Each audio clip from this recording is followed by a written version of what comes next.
এটা নুরুল ইসলাম সাহেব, আপনাকে আবার আমন্ত্রণ জানাচ্ছি এই কথার দিকে। তিরমিজি শরীফ কিতাবুল ইমানে হযরত আকদাস মুহাম্মদ রাসূলুল্লাহ সাল্লাল্লাহু আলাইহি ওয়াসাল্লাম বলে গেছেন, তাফাররাকাত বনু ইসরাঈলা আলা সিনতাইনি ওয়া সাবঈনা মিল্লাতান ওয়া সাতাফতারিকু উম্মতি আলা সালাসিন ওয়া সাবঈনা মিল্লাতান কুল্লুহুম ফিন নারে ইল্লা মিল্লাতান ক্বালু মান হুম ইয়া রাসূলুল্লাহ, কিংবা বলা আছে ক্বালু মা হিয়া ইয়া রাসূলুল্লাহ, ক্বালা মা আনা আলাইহি ওয়া আসহাবি। আমার উম্মত আগের উম্মতের চেয়ে এক ভাগ বেশি ভাগ হবে। আগের উম্মত ৭২ হয়ে থাকলে আমার ভাগ হবে ৭৩। ৭৩-এর মধ্যে ৭২ যাবে আগুনের দিকে আর একটি যাবে জান্নাতের দিকে, এবং তারা হবে সফল। প্রশ্ন করা হলো সাহাবীদের পক্ষ থেকে, হে আল্লাহর রাসূল, কারা তারা যারা ৭২ ভাগের মধ্যে নয়, একটি আলাদা সম্প্রদায়? হুজুর সাল্লাল্লাহু আলাইহি ওয়াসাল্লাম বললেন, মা আনা আলাইহি ওয়া আসহাবি, আমি এবং আমার সাহাবীরা যে অবস্থা ব্যবস্থা পরিবেশ পরিস্থিতিতে বিরাজ করছি, শেষ যুগে যে দল সেই একই অবস্থা ব্যবস্থা পরিবেশ পরিস্থিতিতে বিরাজ করবে, সেটা সত্য দল।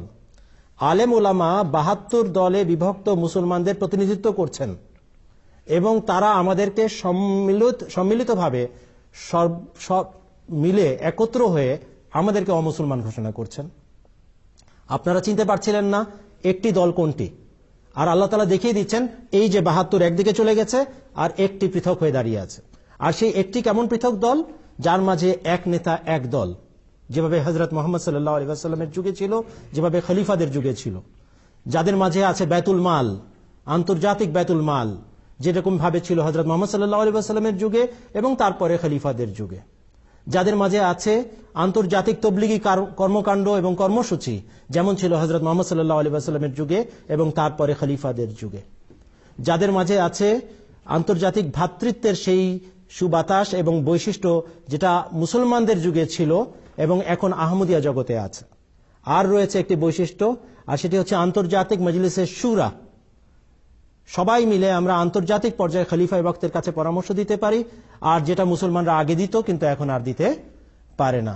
আর রয়েছে আন্তর্জাতিক বিরোধিতা, যেটা মুসলমানদের সম্প্রদায়ের বৈশিষ্ট্য ছিল তখনকার যুগে, আর এখন রয়েছে আহমদিয়া জামাতের মাথার মুকুট হিসাবে। একমাত্র এই বৈশিষ্ট্যে আহমদিয়া মুসলিম জামাত বৈশিষ্ট্যবান হওয়ার কারণে, ৭২-এর চেয়ে পৃথক হওয়ার কারণে সত্য জামাত। আলেমদেরকে আমরা ধন্যবাদ জানাই, আমাদের কাজটা অনেক সহজ করে দিয়েছেন। আপনারা যারা সত্য যাচাইয়ের জন্য এসেছেন, দয়া করে ইমানের দায়ে দায়িত্ব আলেমদের ঘাড়ে চাপাবেন না। লা তাজিরু ওয়াজিরাতুন বিজরা উখরা, একের বোঝা অপরে টানবে না, নিজের বোঝা নিজেকেই টানতে হবে। আল্লাহ তাআলা আমাদের সৌভাগ্য দিন। জি, আপনি যদি কিছু বলেন এই সম্পর্কে। আমি শুধু মৌলানা সাহেবের সাথে ওনার কথার সাথে যোগ করতে চাই যে ওলামারা যে মানছে না, এটিও মানে সম্পূর্ণভাবে ১০০% সঠিক না। আল্লাহ তাআলার ফজলে বিশ্বের ১৯৫টি দেশে যারা খোদাভীরু আলেম, যারা সত্যের সন্ধানে থাকেন, খোদা তাআলা তাদেরকে সত্য দেখাচ্ছেন। অনেক এমন বড় বড় বিজ্ঞ পণ্ডিত আল্লাহ তাআলার ফজলে আহমদিয়া মুসলিম জামাত অন্তর্ভুক্ত হচ্ছে। কিন্তু এক শ্রেণীর ওলামা যে মানবে না, এটা রাসূলুল্লাহ সাল্লাল্লাহু আলাইহি ওয়াসাল্লাম নিজেই বলে গেছেন। তিনি বলেছেন যে তার উম্মতের ভিতর ২ ধরনের ওলামার কথা রাসূলুল্লাহ স্পষ্টভাবে বলেছেন। এক ধরনের আলেমের জন্য তিনি শব্দ ব্যবহার করেছেন ওলামা ও হুম, যে তাদের ওলামা। শেষ যুগের আলেমদের কথা বলতে গিয়ে বলেছেন যে ওলামা ও হুম শাররু মান তাহতা আদিমিস সামা, যে এদের আলেমেরা আকাশের নিচে নিকৃষ্টতম জীব হবে। আবার নিজ উম্মতের আরেক ধরনের আলেম, খোদাভীরু আলেম, খোদাভক্ত আলেম সম্পর্কে বলতে গিয়ে মুহাম্মদ সাল্লাল্লাহু আলাইহি ওয়াসাল্লাম বলেছেন যে ওলামা ও উম্মতি কা আম্বিয়ায়ে বনি ইসরাইল, যে আমার উম্মতের এমন আলেমও আছেন যারা বনি ইসরাইলি নবীদের মতো বৈশিষ্ট্য নিজেদের ভিতর রাখেন, নবীদের গুণাবলী তাদের ভিতর আছে। তো নবীদের মতো বৈশিষ্ট্য যে সমস্ত আলেমদের আছে, তারা হযরত মির্জা গোলাম আহমদ আলাইহিস সালাতু ওয়াস সালামকে মানছেন এবং গ্রহণ করছেন। আমি অনেকের নাম শোনাতে পারি আপনাকে, কিন্তু সময় আমাদের হাতে কম।